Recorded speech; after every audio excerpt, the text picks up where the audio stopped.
நான் சொல்கிறத மட்டும் கொஞ்சம் யோசிச்சு பாருங்கள். நீங்கள் உங்கள் வீட்டில் அமைதியாக தூங்கிட்டு இருக்கீங்க, உங்களுக்கு பக்கத்தில் உங்கள் மனைவியும் உங்கள் மகளும் படுத்திருக்காங்க. நீங்கள் இப்படியே தூங்கிட்டு இருக்கும்போது இரவு 2 மணி போல் உங்களுக்கு ஏதோ அமானுஷமான ஒரு சத்தம் கேட்குது. ஏதோ ஒன்று நெறிப்படுற மாதிரியே இல்லை ஏதோ நெரிக்கிற மாதிரியே சவுண்டு கேட்குது. அப்போ நீங்கள் என்னதுன்னு எந்திரிச்சு பார்க்கும்போது உங்கள் மனைவி தலைவரி கோலத்தில் ரொம்ப கொடூரமாக உங்கள் பொண்ணோட கழுத்தை பிடிச்சி நெரிச்சா உங்களுக்கு எப்படி இருக்கும்? நினச்சி பார்க்கறதுக்கே ரொம்ப பயங்கரமாக இருக்கா? இதே மாதிரி ஒருத்தருக்கு உண்மையிலேயே அவங்க வாழ்க்கையில் நடந்துச்சு அப்படின்னு சொன்னால் உங்களால் நம்ப முடியுமா? இது நம்ம தமிழ்நாட்டில் நடந்த ஒரு உண்மையான சம்பவம். இந்த சம்பவத்தை நம்மள்ட்ட யார் சொன்னதுன்னா நம்ம சப்ஸ்கிரைபரான கார்த்திக் தான் சொன்னார். அவருக்கு அவருடைய வாழ்க்கையில் நடந்த ஒரு உண்மையான சம்பவம்.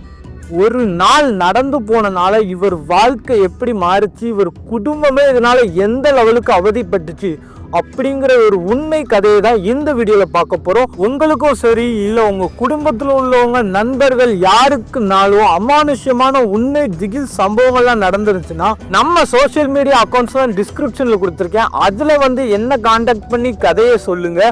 அந்த திகில் சம்பவத்தையும் நம்ம சேனலில் போடுவோம். வாங்க இப்போ கதைக்குள்ள போயிடுவோம். வருடம் 2017 திருப்பூர் பக்கத்துல உள்ள ஒரு குட்டி அழகான கிராமத்துல கார்த்திக் அப்புறம் அவங்களுடைய மனைவி அவங்களுடைய மகள் 3 பேரும் வசிச்சுட்டு வராங்க.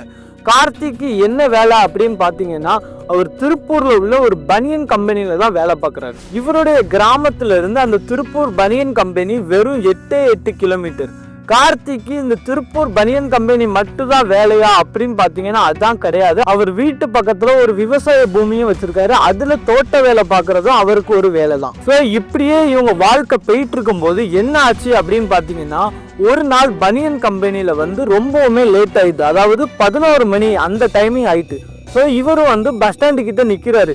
அவர் கம்பெனியில இருந்து அவருடைய கிராமம் வெறும் 8 கிலோமீட்டர் அப்படிங்கிறதுனால அங்கே மேக்சிமம் ரொம்பவுமே பஸ் ஓடாது.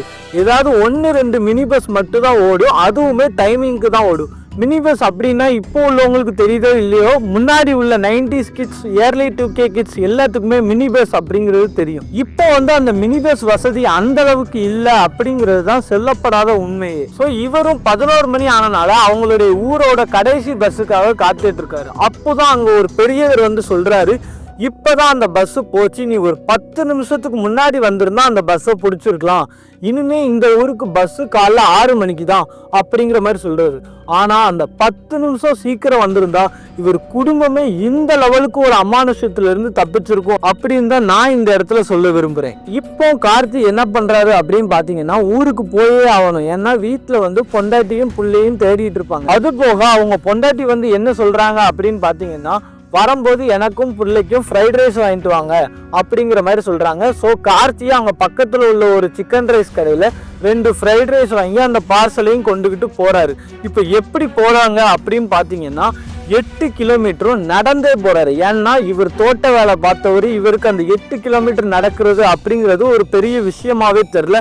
ஆனால் இரவு நேரம் அப்படிங்கிறதுனால மட்டும் அவர் கொஞ்சம் பயந்தாரு. ஆனாலும் எதை பற்றியுமே யோசிக்காமல் ஃபோனில் பாட்டு போட்டு அவர் நடக்க ஆரம்பிக்கிறார். இப்படியே நடந்து போயிட்டு இருக்கும்போது ரொம்பவுமே இருட்டாக இருக்குது அந்த பாதையானது. ஏன்னா சுற்றி எந்த விளக்குமே கிடையாது, ஒரு வெளிச்சம் கிடையாது, வண்டிகள் நடமாட்டம் எதுவுமே இல்லை. ஸோ இவர் இப்படியே போயிட்டு இருக்கும்போது என்ன ஆகுதுன்னா ஒரு கட்டத்துக்கு மேலே காடு மாதிரி பாதையானது மாறப்படுது.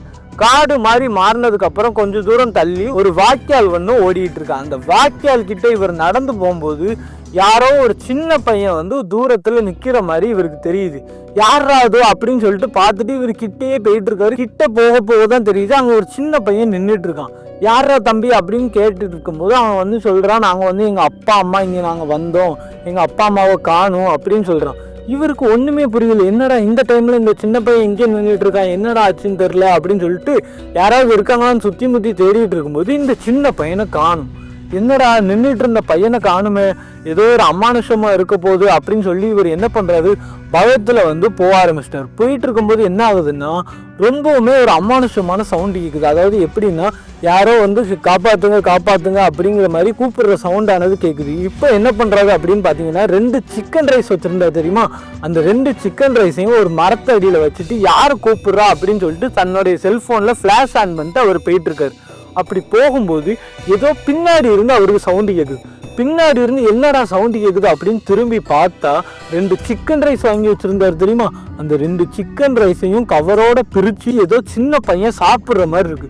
யாரா அவன் நம்ம வாங்கி வச்ச சிக்கன் ரைஸை சாப்பிட்டுட்டு இருக்கான் அப்படின்னு சொல்லிட்டு கார்த்தியும் விறுவிறுன்னு போய் பார்க்குறாரோ அந்த சின்ன பையன் ஓடிட்டான். அப்படி ஓடினோட்டி என்னடா இவன் சிக்கன் ரைஸை சாப்பிட்டானே, இப்போ இதை வீட்டுக்கு கொண்டு போக முடியாது, இங்கேயே ரொம்ப நேரம் நிற்கவும் முடியாது, என்ன நடக்குதுன்னே தெரிய மாட்டேங்குது, நிறைய மர்மமான விஷயமா நடந்துட்டு இருக்கு அப்படின்னு சொல்லிட்டு கார்த்தியும் மேலே மேலே நடக்க ஆரம்பிக்கிறார். அப்படி நடந்து போயிட்டே இருக்கும்போது ஒரு பொண்ணு வந்து கார்த்தியை கூப்பிடுது. என்னடா இது இந்த சமயத்துல இந்த பொண்ணுக்கு இங்க என்ன வேலை அப்படின்னு சொல்லிட்டு அந்த பொண்ணு வந்து என்னை உதவி செய்யுங்க, உங்களை தான் நம்பி இருக்கேன், உதவி செய்யுங்குது. இவரும் கிட்ட வந்து என்ன ஆச்சு அப்படின்னு கேட்டோட்டி அந்த பொண்ணு சொல்லுது, என்னுடைய மகனை என்னுடைய குழந்தைய அந்த வாய்க்காலுக்குள்ள விழுந்துட்டாங்க, தயவு செஞ்சு நீங்க தான் காப்பாற்றணும், போய் காப்பாற்றுங்க உங்களை தான் நம்பி இருக்கேன்னு சொல்லி அந்த பொண்ணு ரொம்பவுமே அழ ஆரம்பிக்குது. அந்த பொண்ணு எப்படி இருக்குன்னா ஒரு கருப்பு சேவை கட்டிட்டு தலைவிரி கோலத்தில் இருக்கு அப்படின்னு சொல்லிட்டு கார்த்தி நம்ம கிட்ட சொன்னார். ஸோ யாரா இருக்கா அப்படின்னு சொல்லிட்டு தன்னுடைய ஃபோனில் உள்ள டார்ச் லைட் அடிச்சுட்டு அவர் கிட்ட போய்கிட்டே இருக்கும்போது தான் அவருக்கு ஸ்ட்ரைக் ஆகுது, இந்த டயத்தில் இங்கே யார் இருக்க போகிறா, நம்ம தேவையில்லாத ஏதோ ஒரு பிரச்சனையை மாட்டிக்க போகிறோமோ அப்படின்னு சொல்லிட்டு ரொம்பவுமே பயமானது அவருக்கு கொடுக்க ஆரம்பிக்குது. உடனே என்ன பண்ணுறாருன்னா அங்கேருந்து திரும்ப விறுவிறு நடக்க ஆரம்பிக்கிறாரு. இந்த பொண்ணு திரும்ப பின் தொடர்ந்துக்கிட்டே இருக்கு, நீங்கள் வந்து காப்பாற்றுங்க. ஒரு கட்டத்துக்கு மேலே அந்த பொண்ணோட குரல் வந்து ரொம்பவுமே ஒரு அமானுஷமான குரலாக மாறிச்சா. என்னன்னா இன்னும் வந்து காப்பாற்றுவியா மாட்டியான்னு சொல்லி ரொம்பவுமே பயங்கரமாக குரல் கொடுத்தோட்டி இவர் என்ன பண்ணுறாரு, விறுவிறுன்னு நடக்க ஆரம்பிக்கிறாரு. ஏன்னா ஓடினா ஏதாவது ஆயிரும்னு சொல்லி பயந்து பெரிய பெரிய அடிகளாக எடுத்து விறுவிறுன்னு நடக்க ஆரம்பிக்கிறார். அப்படி நடந்து போய்கிட்டே இருக்கும்போது இவ்வளோ நேரம் பின்னாடி இருந்து கூப்பிட்டுட்டு இருக்க பொண்ணு இப்போ 10 அடி முன்னாடி நின்று அதே பொண்ணு திரும்பியும் கூப்பிடுது. இந்த மாதிரி என் புருஷனும் குழந்தையும் கீழே விழுந்துட்டாங்க, அந்த வாய்க்காலுக்குள்ளே இருக்காங்க, நீங்கள் தான் காப்பாற்றணும். இவருக்கு பயம் கொடுத்து இவர் என்ன பண்ணுறாருன்னு பார்த்தீங்கன்னா அப்போதான் ஓட ஆரம்பிச்சுட்டு ஒரு கல் தட்டி கீழே விழுந்துட்டு பின்னாடி திரும்பி பார்க்குறாரு. அந்த பொண்ணு இவரையே துரத்திக்கிட்டு மெல்ல நடந்து வருது. அதாவது ஸ்பீடாக கூட வரல, மெல்ல அப்படியே நடந்து வந்துக்கிட்டே இருக்கு. இவர் அப்படியே பின்னாடி திரும்பி பார்க்குறாரு. இவருக்கு பயமானது ரொம்ப பயங்கரமாக ஏற்படுது. உடனே என்ன பண்றது, அந்த கல்லுல இருந்து எந்திரிச்சு நடக்கும்போது யாரோ அவர் பின்னங்காலை பிடிச்சி இழுத்து விடுறாங்க. ஐயோ என்னடா இது, யாரோ நம்ம காலை பிடிக்கிறாங்களா, சுத்தி முத்தி யாருமே இல்லை, பயங்கரமான காடு, என்னடா இது இந்த டயத்துல யாரா நம்ம காலெல்லாம் பிடிச்சி இழுக்கிறதுன்னு சொல்லி ரொம்பவுமே பயந்து ரொம்ப வேகமா ஓட ஆரம்பிக்கிறாரு. ஓடி போனவர் கொஞ்ச நேரம் கழிச்சு தான் பெருமூச்சு விடுதாரு. ஏன்னா அங்கே கொஞ்சம் வீடுகள் வர ஆரம்பிச்சுட்டு லைட்டுமே தெரிய ஆரம்பிச்சு. ஸோ பெருமூச்சு விட்டு அப்போதான் மெல்ல நடக்க ஆரம்பிக்கிறாரு. அப்போ அவர் மைண்டுக்குள்ளே ஃபுல்லாக ஓடிக்கிட்டே இருக்கு, என்னடா இது இப்படி ஒரு அமானுஷமாக இருக்குது, இங்கே என்ன நடந்துச்சுன்னே தெரியலையே அப்படின்னு சொல்லிட்டு ரொம்பவுமே பயப்பட ஆரம்பிக்கிறாரு. அப்படியே போயிட்டு இருக்கும்போது தான் என்ன ஆகுது, இப்போவுமே பின்னாடி யாரோ பின்தொடர்றாங்க அப்படிங்கிற மாதிரி இவருக்கு தோணுது. ஏன்னா பின்னாடி யாரோ ஃபாலோ பண்ணுற மாதிரி இவருக்கு சவுண்டானது கேட்டுக்கிட்டே இருந்திருக்கு. அப்போது பின்னாடி திரும்பி பார்த்தா நம்ம ஏதாவது ஒரு விஷயத்தில் மாட்டிப்போம், பின்னாடி மட்டும் திரும்பவே கூடாது அப்படின்னு சொல்லிட்டு இவரும் மெல்ல போய்கிட்டே இருக்காரு. ஒரு வழியாக அவர் வீட்டுக்கு வந்து சேர்ந்தடைகிறார். வீட்டுக்கு வந்து சேர்ந்தடைஞ்சோட்டி அவங்க மனைவி கிட்ட நடந்தது எதை பற்றியுமே சொல்லலை. இந்த மாதிரி ஃப்ரைட் ரைஸ் வாங்கிட்டு வந்தேன், கீழே விழுந்துட்டு திரும்ப எடுத்துகிட்டு வர முடியல என்னால் அப்படின்னு சொல்லி மனைவி கிட்ட சொல்கிறாங்க. ஸோ அந்த நைட்டு வந்து பொண்ணு, மனைவி, ஹஸ்பண்ட் 3 பேரும் சேர்ந்து தூங்க ஆரம்பிக்கிறாங்க. அப்படி தூங்கிட்டே இருக்கும்போது திடீர்னு அவங்க வீட்டுக்கு வெளியே இருந்து யாரோ ரொம்ப தண்ணி தாகமாக இருக்குது, தண்ணி கொடுங்க அப்படின்னு கேட்குறாங்க. அப்படி கேட்டோட்டி கார்த்திக்கு தெரிய ஆரம்பிச்சுட்டு இது பக்கத்து வீட்டு பொண்ணோட குரலாச்சு, இது எங்கே நம்ம வீட்டுக்கு வந்து தண்ணி கேட்குது, அவங்க வீட்டில் தண்ணி இல்லையா அப்படின்னு சொல்லிட்டு ஆனாலுமே கார்த்திக்கு வெளியே போக ஒரு மாதிரி இருக்குது. ஸோ என்ன பண்ணுறாங்க, அவங்க மனைவியை விட்டு போக சொல்கிறாங்க. அவங்க மனைவி சொல்கிறா எனக்கு எந்த சத்தமே கேட்கலையே, யார் இந்த டயத்தில் வரப்போகிறா அப்படின்னு சொல்லிட்டு மனைவியுமே பெருசாக எடுத்துக்கல. இன்னும் கொஞ்ச நேரம் கழிச்சு என்ன ஆகுதுன்னா மனைவிக்குமே அந்த குரலானது கேட்குது. என்னன்னா எனக்கு தண்ணி கொடுங்க, எனக்கு ரொம்ப தாகமாக இருக்குது, தயவு செஞ்சு எனக்கு தண்ணி கொடுங்கன்னு சொல்லி மனைவிக்கு வந்து இப்போ நடந்தது எதுவுமே தெரியாதுல்ல. ஸோ யார் வெளியே இருக்கா அப்படின்னு சொல்லிட்டு பார்க்கலான்னு சொல்லிட்டு வெளியே திறந்து பார்க்குறாங்க. வெளியே யாருமே இல்லை, ஆனால் சத்தம் மட்டும் கேட்டுக்கிட்டே இருக்கு. இதனால மனைவி ரொம்பவுமே பயப்படுறாங்க. உடனே வீட்டுக்குள்ளே வராங்க. வீட்டுக்குள்ளே வந்துட்டு யாருமே இல்லைங்க, படுப்போன்னு சொல்லிட்டு படுக்கும்போது யாரோ கதவை டம்முன்னு வந்து தட்டுற மாதிரி சவுண்டு கேட்குது. ரொம்பவுமே பயங்கரமாக யாரோ கதவை போட்டு அடிக்கிறாங்க. அந்த சின்ன பொண்ணு எந்திக்காதனால இவங்களுக்கு அந்த அளவுக்கு பெரிய ஒரு ஆபத்தானது ஏற்படலை. ஏன்னா பொண்ணு பயந்தாதான் இவங்க 2 பேருக்குமே ரொம்ப இதாயிரும். ஏன்னா பொண்ணு அழ ஆரம்பிச்சிருவா, ரொம்பவுமே இவங்களும் சேர்ந்து பயப்பட ஆரம்பிச்சிருவாங்க. ஸோ பொண்ணு தூங்கிட்டு இருக்கனால இவங்க 2 பேர்த்துக்கும் அதுவே ஒரு பாதி நல்லது அப்படின்னு தான் சொல்லணும். சரி யாரா தட்டுறாங்க அப்படின்னு சொல்லிட்டு 2 பேருமே வெளியே போய் பார்க்குறாங்க. வெளியே போய் பார்த்தா ஏதோ ஒரு உருவம் மட்டும் அந்த இடத்துல கிராஸ் ஆகுற மாதிரி இருக்கு. தலைவரி கோலமா ஒரு சின்ன உருவம் கிராஸ் ஆகுற மாதிரி இருக்கு. இதை பார்த்து அவங்க மனைவி ரொம்ப பயந்து தன்னுடைய கணவனை கெட்டி பிடிச்சிட்டு உள்ள போய் உட்கார்ந்துடுறாங்க. இனிமேல் யார் வந்தாலும் கதவை திறக்க வேண்டாம், தயவு செஞ்சு எனக்கு பயமா இருக்கு அப்படின்னு சொல்லிட்டு அவங்க மனைவி பெட்ஷீட்டை இழுத்து மூடிட்டு தூங்கிட்டாங்க. இழுத்து மூடிட்டு தூங்கினவட்டி மறுநாள் காலையில விடியவும் செய்யுது. எப்பவுமே அவங்க மனைவி தான் ஆளா எந்திப்பாங்க. ஆனா அவங்களுக்கு முன்னாடி இப்போ கார்த்திக் எந்திரிச்சிட்டாரு. என்னடா இவ இன்னும் எந்திக்காம இருக்காளன்னு சொல்லி பெட்ஷீட்டை எடுத்து பார்த்தா நெருப்பா கொதிக்குது. அந்த லெவலுக்கு காய்ச்சல். சரி, நேற்று பார்த்ததுல மனைவி ரொம்ப பயந்துட்டா, இது என்ன எதை நம்ம கண்டுபிடிச்சே ஆகணும் அப்படின்னு சொல்லிட்டு என்ன பண்றாரு அப்படின்னு பாத்தீங்கன்னா, தன்னுடைய நண்பனை கூப்பிட்டுக்கிட்டு நேற்று அமானுஷமா நிறைய விஷயம் அந்த காட்டுப்பகுதிக்கு வாய்க்கால் கிட்ட நடந்துச்சுல்ல, அது என்ன ஏரியா, அது அங்க அப்படி என்ன இருக்கு அப்படின்னு சொல்லிட்டு பார்க்கறதுக்கு அவங்க நண்பரை கூப்பிட்டு போறாரு. ஆனா அங்க எதுவுமே பெரிதளவு இல்லை. ஆனா என்ன இருக்குன்னா, ஒரு பைக் ஆக்சிடென்ட் ஆகி அந்த இடத்துல பாகங்கள்லாம் செதறி கிடந்த மாதிரி இருக்கு. இது வந்து புதுசா நேற்று விழுந்த மாதிரி இல்லை, ஆல்ரெடி விழுந்து அந்த இடத்துல கொஞ்சம் கொஞ்சம் நட்டு டூல்ஸ் அந்த மாதிரி இருக்கிற மாதிரி இவங்க வந்து பார்க்குறாங்க. ஸோ என்ன ஆச்சுன்னு தெரியலன்னு சொல்லிட்டு ஒரு டீ கடை கிட்ட போகிறாங்க. அந்த டீ கடை கிட்ட போகும்போது அந்த டீ கடைக்காரர் வந்து இவங்க 2 பேரும் பேசுகிறத வந்து கேட்குறாரு. கேட்டுக்கிட்டு, தம்பி நேற்று நைட்டு அந்த காட்டு பகுதிக்கு போனீங்களா அப்படின்னு சொல்லி ஒரே ஒரு வார்த்தை தான் கேட்குறாரு. அப்போவே கார்த்திக்கு தெரிஞ்சு போச்சு இவருக்கு ஏதோ ஒரு உண்மை தெரிஞ்சிருக்கு அப்படின்னு சொல்லிட்டு. ஸோ உடனே அந்த டீ கடைக்காரர்கிட்ட நடந்த அவ்வளோத்தையுமே சொல்கிறாரு. இந்த மாதிரி வந்தார், ஃப்ரைட் ரைஸை வந்து அந்த சின்ன பையன் சாப்பிட்டா, இந்த பொண்ணு வந்து உதவி கேட்டுச்சு, கேட்டோட்டியே ரொம்ப பயங்கரமாகவும் சத்தம் போட ஆரம்பிச்சிச்சுன்னு சொல்லி அவ்வளோ உண்மையுமே சொல்கிறாரு. அப்போ தான் இந்த டீ கடைக்காரர் சொல்கிறாரு, தம்பி நீங்கள் தப்பிச்சதே மறுபொழப்பு தான். இந்த இடத்துக்கு வந்து இது வரைக்கும் யாருமே தப்பிச்சதே கிடையாது, நீங்கள் தப்பிச்சதே பெரிய விஷயம்தான். அதாவது என்ன ஆச்சு அப்படின்னு பார்த்தீங்கன்னா, ஒரு சுமார் 2 வாரத்துக்கு முன்னாடி இதே இடத்துல ஒரு கணவர், மனைவி, அப்புறம் ஒரு சின்ன பையன் 3 பேரும் பைக்கில் இரவு நேரம் வந்துட்டு இருக்காங்க. அப்படி இரவு நேரம் வந்துட்டு இருக்கும்போது அந்த கால்வாய்க்குள்ளே இவங்க பைக்கு தெரியாமல் விழுந்து 3 பேருமே ஸ்பாட் அவுட் ஆயிடுறாங்க. அதுல இருந்து இந்த ரோடு வழியா போனாலே நிறைய பேருக்கு இந்த மாதிரி அமானுஷ்யமான விஷயம் நடந்திருக்கு. இதுல நிறைய பேர் ரொம்பவுமே பாதிக்கப்பட்டிருக்காங்க. நீங்க தப்பிச்சதே மறுபொழப்பு தம்பி, இனிமே இந்த சைட்லாம் வராதிங்க அப்படின்னு சொல்லி அந்த டீ கடைக்காரர் சொல்லிடுறாரு. அப்போ அவருடைய நண்பரும் என்ன சொல்றாருன்னா, நீ வந்து தப்பிச்சு வந்ததே பெரிய விஷயம், ஸோ இந்த பிரச்சனை தான் முடிஞ்சதுல, இதோட மறந்துரு, இதுக்கப்புறம் இதை பற்றி யோசிக்காத அப்படின்னு சொல்லிட்டு விட்டுறாரு. கார்த்தியுமே இனிமேல் இந்த மாதிரிலாம் பண்ணக்கூடாது, நைட்டு நேரம் இந்த மாதிரி நடந்து வர வேண்டாம், இந்த மாதிரி அமானுஷ விஷயங்கள்லாம் இருக்குது, ஸோ இதுலேயே நம்ம வந்து பொழைச்சது பெரிய பொழப்பு, ஸோ இதுக்கு மேலே நம்ம வந்து இந்த மாதிரி பண்ண வேண்டாம், இது பிரச்சனையை இப்படியே விட்டுருவோம் அப்படின்னு சொல்லிட்டு இவருமே விட்டுட்டு இவர் வந்து வீட்டுக்கு வராது. இவர் மனைவிக்கு கொஞ்சம் கூட காய்ச்சல் ஆனது குணமாகலை, இன்னுமே காய்ச்சல் தீவிரமாயிட்டே இருக்கு. அப்போ ஹாஸ்பிட்டல் கூட்டு போறாரு. ஹாஸ்பிட்டல்ல எல்லாமே நார்மலா தான் இருக்கு, ஏன் காய்ச்சல் அடிக்குன்னு தெரியலன்னு சொல்லி இன்ஜெக்ஷன் போட்டு அனுப்புறாங்க. ஆனாலும் காய்ச்சலே நிக்கல. கொஞ்ச நேரம் கழிச்சு அந்த காய்ச்சலும் நிக்க ஆரம்பிச்சுட்டு என்ன ஆகுது அப்படின்னு பாத்தீங்கன்னா, இவங்க வீட்டில் ஒரு பின்னாடி தோட்டம் இருக்குன்னு சொன்னீங்க தெரியுமா, அந்த தோட்டத்தில் ஒரு கிணறு இருக்கு. அந்த கிணறு கிட்ட ஏதோ ஒரு சத்தமானது கேட்டுக்கிட்டே இருக்கு. உடனே என்ன பண்றாரு கார்த்திக், என்ன சவுண்டா இருக்கும், ஏதாவது நாயோ பூனையோ கிணத்துக்குள்ள தெரியாம ஒழுங்கிட்டு போலையா, ஐயோ பாவம்னு சொல்லிட்டு அந்த கிணத்துக்கிட்ட போயிட்டு எட்டி பாக்குறாரு. கொஞ்ச நேரம் கழிச்சு என்ன ஆகுது தெரியுமா, பின்னாடி இருந்து வந்த அவங்களுடைய மனைவி அவரை பிடிச்சி கிணத்துக்குள்ள தள்ளி விடுறாங்க. கிணத்துக்குள்ள தள்ளி விட்டு இப்போதான் என்னன்னா, நல்ல வேலை கார்த்திக்கு நீச்சல் தெரியும். கார்த்தி வந்து ஃபர்ஸ்ட் உள்ள விழுந்துட்டு இவன் என்ன விளையாட்டு வகையில் நம்மளை தள்ளி விட்டுட்டா அப்படின்னு நினச்சிக்கிட்டு மெல்ல நீந்தி அந்த படிக்கிற வழியா மேலே வராரு. இவர் வந்து நீச்சல் அடித்து தப்பிச்சு வந்ததை பார்த்து அவங்களுடைய மனைவி ரொம்ப கொடூரமாக மூஞ்ச வச்சுக்கிட்டு, இவன் என்ன சாவாமல் தப்பிச்சுட்டான் அந்த மாதிரி ஒரு கொடூரமான மூஞ்ச வச்சுருக்காங்க. இவர் வந்து ஃபர்ஸ்ட் அதை கவனிக்காமல் என்ன பண்ணுறாரு, ஏன்டி விளையாட்டு வகையில் இப்படி தான் பண்ணுவியா அப்படின்னு சொல்லிட்டு அவர் மூஞ்சை பார்க்கும்போது அந்த மூஞ்சில் உள்ள ஒரு ரியாக்ஷன்லேயே தெரிஞ்சு போச்சு, இது நம்ம மனைவியோட கேரக்டர் கிடையாது, நம்ம மனைவிக்கு என்னமோ ஆயிருக்கு அப்படின்னு சொல்லி அவருக்கு புரிஞ்சுக்கிட்டாரு. ஆனால் இதை வந்து பெருசாகவே எடுத்துக்காம அப்படியே நாட்களும் போக ஆரம்பிக்குது. ஒரு நாள் என்ன ஆகுது, ரொம்பவுமே அவங்க மனைவியோட கேரக்டர் சேஞ்ச் ஆகுது. அவங்க பொண்ணு மேலே எரிஞ்சு விழுறதா இருக்கட்டும், இவர் மேலே எரிஞ்சு விழுறதா இருக்கட்டும், இப்படியே நிறைய நாட்கள் போயிட்டு இருக்கும்போது என்ன ஆகுது, இவருக்குமே தெரியுது நம்ம மனைவியோட கேரக்டர் கொஞ்சம் நாளாவே சேஞ்ச் ஆகிட்டே இருக்கு. இப்படியே போயிட்டு இருக்கும்போது ஒரு நாள் இரவு என்ன ஆகுதுன்னா, இவர் வந்து தடுத்திருக்காரு.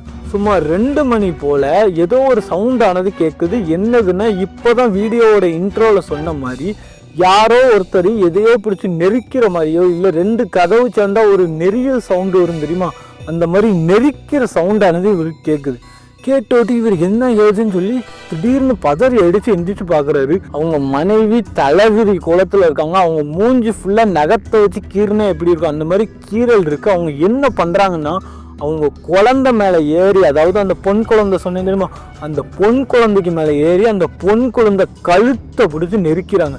நெரிச்சுக்கிட்டே இருக்கும்போது இவர் திடீர்னு முழிச்சு எந்திச்சு பார்த்தவர் குழந்தைய காப்பாற்றணும்னு சொல்லி எட்டி ஒரு மிதி மிதிக்கிறாரு. மிதிச்ச மிதியில் அப்படியே தள்ளி போய் விழுறாங்க அவங்க மனைவி.